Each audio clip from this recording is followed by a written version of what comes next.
नमस्कार, क्या हाल चाल भाई सबका, ठीक हो? तो भाई बात करते हैं अपन म्यूकोरमाइकोसिस की। मैं पहली वीडियो बना रहा हूँ जो कि मेरे एक्चुअल सब्जेक्ट मेडिकल के ऊपर जो बेस वीडियो है, पहली वीडियो बना रहा हूँ मैं। पहले मैं सिर्फ गेम प्ले वगैरह डाल रहा था। चलो स्टार्ट करते हैं। तो भाई बात यह है कि म्यूकोरमाइकोसिस है क्या।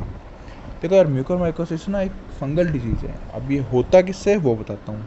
ये यार दो तीन तरह के फंगस होते हैं, जैसे कि एक म्यूकर हो गया, एक राइनो म्यूकर हो गया, ऐसे करके ये 3-4 और हैं जिनसे ये होता है, ठीक है।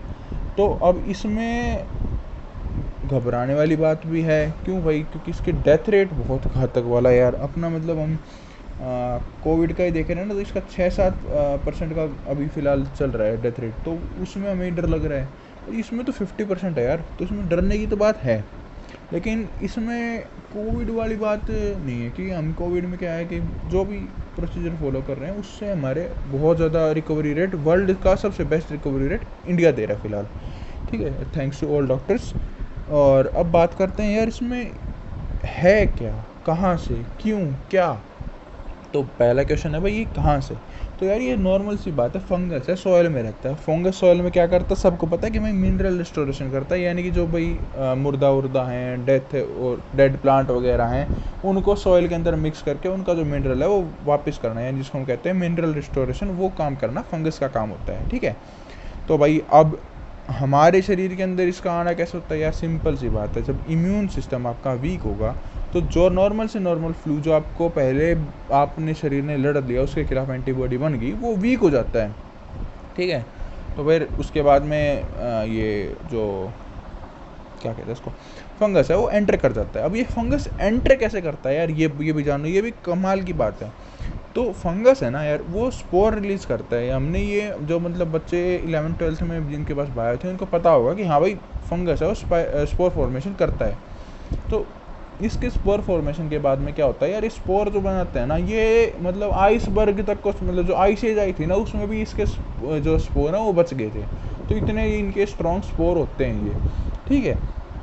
लेकिन अब बात यह है कि इस स्पोर का हमसे क्या रिलेशन। भाई ये स्पोर जब हमारे क्या कहते हैं शरीर के अंदर जाते हैं ना, तो ये शरीर के अंदर जाके स्पोर से कन्वर्ट हो जाता है वेजिटेटिव सेल के अंदर। अब यार ये वेजिटेटिव सेल का बहुत गजब का चक्कर है। ये वेजिटेटिव सेल है ना, जब बॉडी के अंदर डेड उसके ऊपर गिरता है ना, तो ये रेप्लिकेट करता है, उसकी चीज़ को खाना शुरू करता है। जैसे हमारा क्या होता है, हम खा के पचाते हैं, लेकिन फंगस का, इनका क्या होता है, ये पहले थूकते हैं, उसके थूकने के बाद में उसको वापस खींचते हैं। तो ऐसे एब्जॉर्प्शन होता है इनका। ये इस चक्कर में हमारी बॉडी का बहुत डैमेज करते हैं ये, ठीक है। अब ये ग्रो कर पाता है, इसकी वजह से एक वेजिटेटिव सेल के अंदर कन्वर्ट होने के कारण ये हमारी बॉडी के अंदर ग्रो कर पाता है। इसे क्या फ़र्क पड़ता है यार, तुम जिंदा हो मुर्दा हो, ये तो खा रहा है तुम्हें, ठीक है। हमको डेड समझ लेती है, सीधी बात है, ये हमको डेड समझ लेती है। अब यार ये देखो, ये कहना कि हाँ आपको हो गया तो आपसे मेरे को हो जाएगा, नहीं, ऐसा कुछ नहीं है भाई। ये जो है ना, ये सिर्फ स्पोर से फैलेगा, आपकी बॉडी के अंदर स्पोर नहीं बनेगा, ठीक है। तो आपकी बॉडी से किसी को और को पहुंचना, इसका रेयर चांसेस हैं, बहुत कम चांसेस हैं, ठीक है। इसका एपिडेमिक घोषित कर दिया है, सही किया है गवर्नमेंट ने, क्योंकि यार आपकी ये बॉडी से बॉडी नहीं फैलेगा, लेकिन ये नॉर्मली आपके एटमोसफेयर में है, जब भी तो आपके पास आया है ना, ठीक है।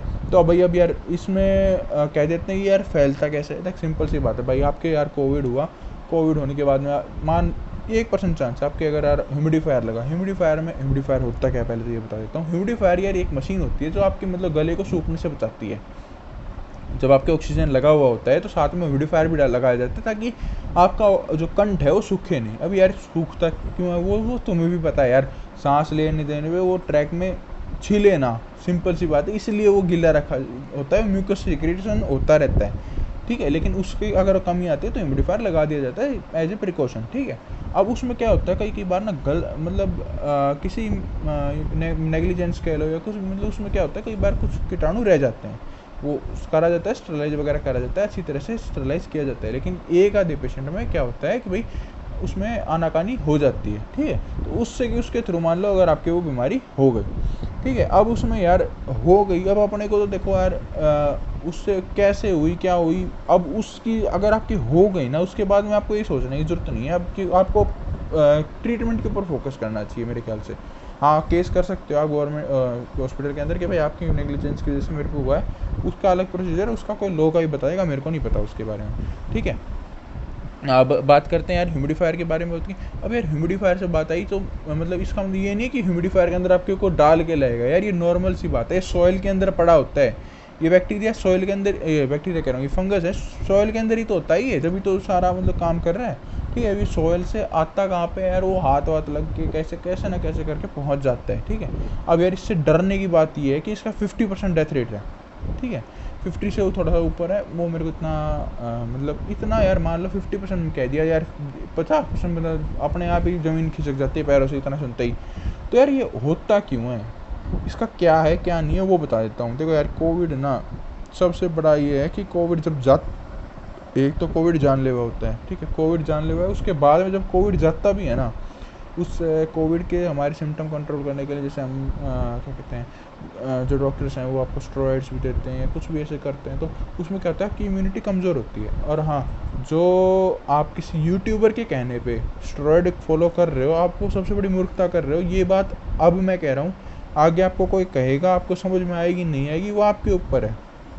ठीक है, लेकिन कोई यूट्यूबर आपको बता दे कि भाई ये स्टेरॉइड है, इसके इतने इतने डोज ले लेना, और अगर आपने उसके फॉलो कर लिया यार, आपको वो जानता नहीं, आपकी बच्चे को वो जानता नहीं, आपको नहीं जानता, वो आपके शरीर को नहीं जानता, आपका फैमिली डॉक्टर जान सकता है, या कोई आपका मोहल्ला क्लिनिक वाला है, कोई भी यार, आपको कम से कम इतना तो होगा ना, हाँ भाई ये मेरे को जानता है, मेरे शरीर को देखता है।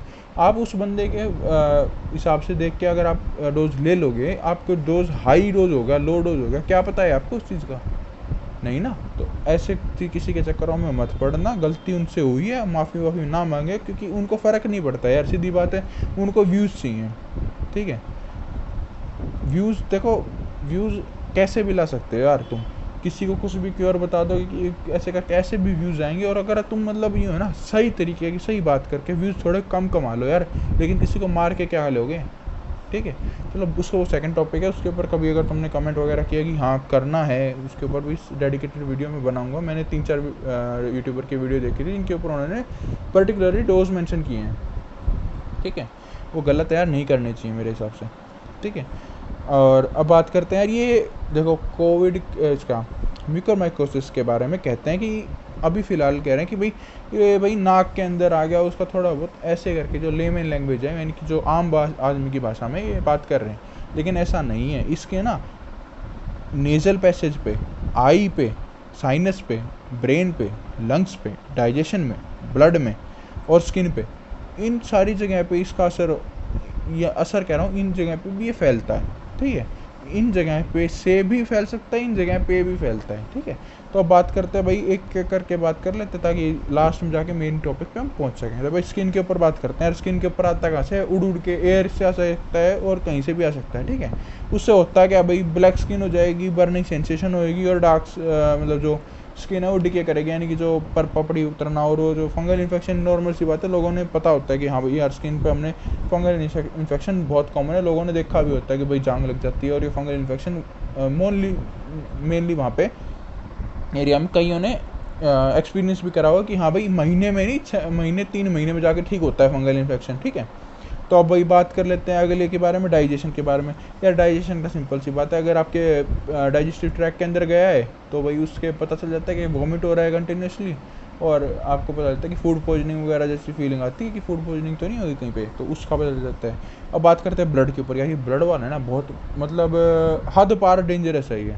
ठीक है, लेकिन ये आसानी से होता नहीं है, इसकी ये बात खा यार, अपने ना नेचर में सबसे बड़ी बात क्या है, जो चीज़ सबसे ज़्यादा मार सकती है ना, वो सबसे ज़्यादा होने के चांसेस होते नहीं है। ठीक है, तो अब इसकी बात करते हैं होता कैसे यार। देखो, ब्लड ट्रांसफ्यूजन से या फिर ऑर्गन ट्रांसप्लांट से चांसेज हैं, रेयर हैं यार। ये सारी डिजीज़ जो बता रहा हूँ ना म्यूकोरमाइकोसिस के बारे में, ये रेयर डिजीज़ है, लेकिन इन रेयर डिजीज़ के बारे में एक बात जान लो कि यार ये अगर होती है ना तो इनके डेथ रेट ज़्यादा हैं एज़ कम्पेयर टू जो नॉर्मल बीमारियाँ जैसे फ्लू वगैरह होती हैं, उनसे ज़्यादा डेथ रेट है इनका।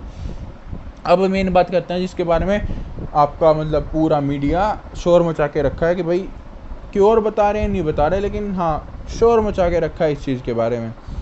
भाई नेज़ल पैसेज के अंदर, आई के अंदर, साइनस के अंदर और ब्रेन और लंग्स के अंदर, इन चीज़ों में होता है यार। ठीक है, अब अगर लंग्स के अंदर क्या होता है वो बता देता हूँ। देखो बाकी सबके बारे में बता दिया, अब लंग्स के बारे में बताना बनता है। लंग्स के अंदर भाई कैसे होता है, दमे वाली फीलिंग आएगी, दमा भाई सांस लेने में दिक्कत है, नेजल कंजेशन है, ये होता है। ठीक है। अभी इसका मतलब ये नहीं है कि सिम्टम है, ये सिम्टम है, इसका मतलब ये नहीं है कि आप इसको इग्नोर करो, लेकिन इतना भी मत डरना कि हाँ डॉक्टर से कंसल्ट करो, वो सीटी स्कैन वगैरह जो भी इनका प्रोसीजर होगा डॉक्टर करवाएंगे, आपकी जांच होगी उस चीज़ में, ठीक है। लेकिन जो नहीं है, डिले कर दिया ना इसको, इसमें जितनी जल्दी आपको पता चलता है कोविड से आप रिकवर हो, आपकी इम्यूनिटी कमज़ोर थी, आपको पता चलता है कि भाई 3-4 दिन के अंदर, आपने हफ्ते के अंदर बता दिया डॉक्टर को, आपका क्योर स्टार्ट हो जाएगा और आपके मतलब रिकवरी के चांस उतने ही ज़्यादा बढ़ जाएंगे।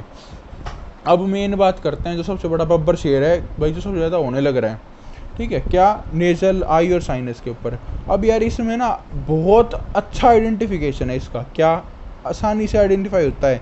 एक तो भाई एक साइड में स्वेलिंग आना, अपर जो क्या, जो अपर पैलेट है ना, यानी जो आपका जो जहाँ पे जीभ रखते हैं आप, मतलब जो जीभ नॉर्मली आपकी रखी जाती है जहाँ पे, वहाँ पे काले काले रंग के स्पॉट्स हो जाएंगे, ठीक है। अभी मैं इसकी इमेज भी डाल दूंगा अगर कहते होगे, लेकिन फिर वो नहीं हुआ, थोड़ा सा हो जाएगी दिक्कत, कोई दिक्कत नहीं है, डाल दूंगा मैं। तो इसमें ये हो जाएगा, फिर उसमें क्या होगा, एक बात होगी, चेहरे पे सूजन आ जाएगी, और क्या होता है भाई, नाक बंद रहने लग जाएगी, नाक बंद नहीं रहेगी तो बहेगी, और बहेगी ना तो यार ब्लैक कलर का या हल्का सा ब्राउन कलर का सब वो आएगा। अगर तुमने वो देख लिया ना तो तुरंत डॉक्टर को बताओ और अपना ट्रीटमेंट स्टार्ट करो, ठीक है। अब यार किसी यूट्यूबर के यार उस पर मत करना कि वो एंटी फंगल दवाई लिख दे और तुम उसको ही फॉलो कर लो, यार नुकसान हो जाएगा तुम्हारा, ठीक है। मेरा कुछ नहीं बिगड़ेगा यार, मैं नहीं चाहता यार किसी का कुछ हो गलत हो, ठीक है। और इसमें एक और सिम्टम होता है यार, गले की जो गाल के साइड में क्या कहते हैं हड्डियाँ हैं ना, उनमें दर्द होगा यार। उसमें फिर क्या होता है, दांत आपके लूज़ हो सकते हैं, दांत भी लूज़ हो सकते हैं, दांत हिल जाते हैं पूरे, और दांत के बाद में आँखें में दर्द होता है भाई, आँखों में दर्द भी होता है, आँखों में सूजन भी आ जाती है, कई बार सर में भी दर्द हो जाता है, और आँखों में दर्द होता है, आँखों की रोशनी भी कम हो सकती है, ठीक है। तो अब ये सिम्टम्स हैं कि भाई ये सारी चीज़ें। अब भाई मैंने देखो प्रॉब्लम तो तुम्हें सब बता दी, ठीक है। अब इसके बारे में ट्रीटमेंट क्या है, देखो यार ट्रीटमेंट से पहले ना ये जान लो कि इसका ना, इसमें 2 तरह के डूज और डोंट है, ठीक है। यानी कि क्या करना चाहिए आपको और क्या आपको बचना चाहिए जिससे। देखो यार पहला है कि आपको अगर शुगर है ना, भगवान अगर है, लेकिन अगर आपको शुगर है तो यार अपनी शुगर को जितना कंट्रोल रख सकते हो उतना कंट्रोल रखो, उसको मॉनिटर रखो, ठीक है। और अगर आपके स्टेरॉयड अभी भी चल रहे हैं तो उनको स्टेरॉयड को डॉक्टर एडवाइस के थ्रू लेना ज़्यादा बेहतर नहीं होता, स्टेरॉयड में ज़्यादा घातक होता है स्टेरॉयड में, ठीक है। तीसरी बात यार, जब अगर तुम्हें ह्यूमिडिफायर लग रहा है ना तो ऑक्सीजन थेरेपी में तो उसको कहना कि मेरा वाटर स्टरलाइज ही हो। एक बार तुम कह भी दोगे ना तो भी वो बुरा नहीं मानेंगे, क्योंकि हेल्थ वर्कर यार इतने दिनों से लगे पड़े हैं। अगर तुम एक बात कह दोगे तो बुरा तो मानेंगे नहीं, हाँ उनके ऊपर थूकोगे या फिर कुछ बदतमीजी करोगे तो गलत बात है यार, नहीं करना चाहिए, ठीक है। अब बात करते हैं यार उसके बाद में एंटीबॉडीज़ के बारे में, एंटीबायोटिक्स के बारे में, एंटी फंगल के बारे में। देखो यार म्यूकरमाइकोसिस के ना एंटीबॉडीज़ भी हमारे शरीर में हो सकती हैं, ठीक है। इसका ज़रूरी नहीं कि हो ही हो, ठीक है। लेकिन आपके इम्यून सिस्टम वीक है तो यार बचने के चांसेस कह रहा हूँ, फंगस इन्फेक्शन होने के चांसेस ज़्यादा हैं, ठीक है। अब एंटीबायोटिक की बात करते हैं यार, एंटीबायोटिक का इसके ऊपर कोई असर तो होना नहीं है, क्योंकि एंटीबायोटिक बैक्टीरिया के ऊपर असर करेगी ना कि फंगस के ऊपर, ठीक है। हो सकता है वो फंगस को ग्रोथ करने में हेल्प भी कर दे, ठीक है। अब एंटी फंगल यार, एंटी फंगल अगर तुमने कुछ मतलब कोई डैश दवाई ले ली और इसके ऊपर उसका असर नहीं होता तो ये उसके ऊपर कुछ असर ही नहीं हो रहा, तुम्हारी बॉडी के अंदर ही वीक कुछ ना कुछ कर रहे हैं, तो कुछ ना कुछ यानी कहते हैं डॉक्टर के ट्रीटमेंट के थ्रू ही चलो यार। किसी और के ट्रीटमेंट के थ्रू चलोगे ना उसका कुछ नहीं, उसको तुम लाइक डिसलाइक करते रहना, क्या फ़र्क पड़ेगा उसको, सोच के देखो। अब चलो यार डूज तो हो गया, अब डोंट के ऊपर चलते हैं यार। सिंपल सी बात है, साइंस सिम्टम्स को मिस मत करना। मेरी वीडियो देख ली इसका मतलब ये नहीं है कि अब तुम जाके हाँ उसकी वीडियो देख ली थी अब उसके आगे हमें करना नहीं है कुछ, उसके बाद में छोड़ दिया बात, ऐसा मत करना यार। सिम्टम्स अगर किसी के, भगवान अगर कोविड हुआ है और वो ठीक हो गया भगवान की दया से, तो एक बार देख लेना कि उसमें कोई सिम्टम वगैरह हैं ऐसे, तो उसको तुरंत डॉक्टर से कंसल्ट करो।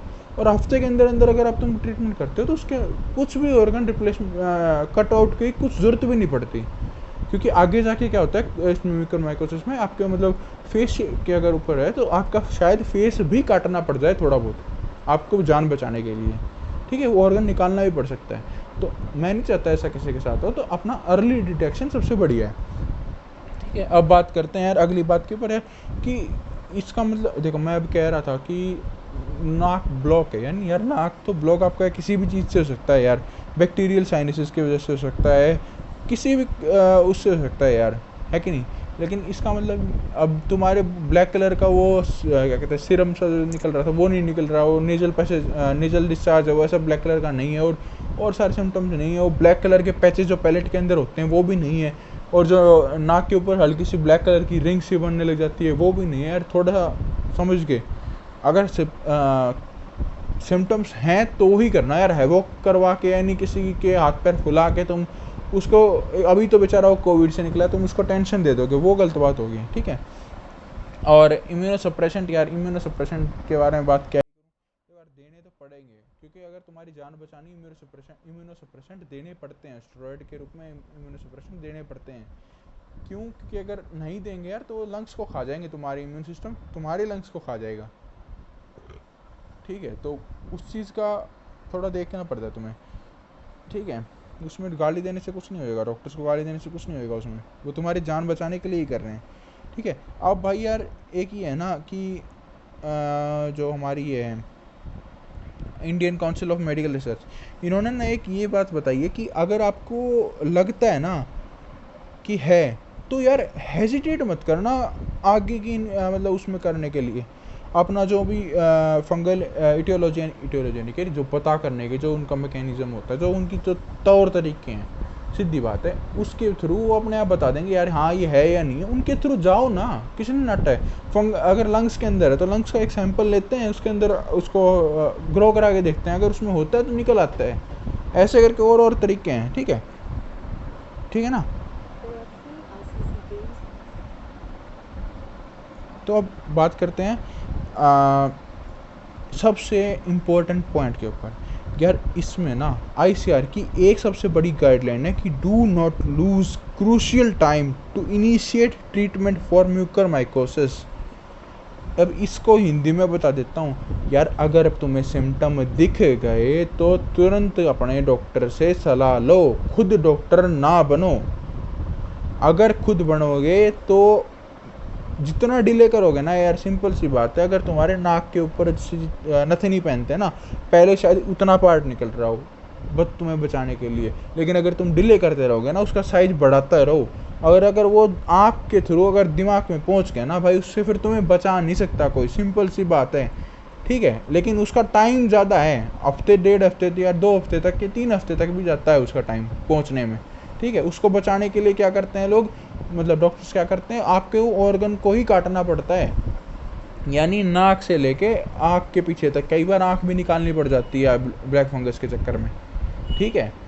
डॉक्टर निकाल के राजी नहीं है, डॉक्टर क्या करेगा तुम्हारी आँख का, जिसके अंदर ब्लैक फंगस हो गया उस आँख का तो कुछ डॉक्टर को भी यूज नहीं है ना, जो तुम जो कि तुम नहीं, मतलब जो मतलब लोग कहते हैं कि ऑर्गन तस्करी करते हैं।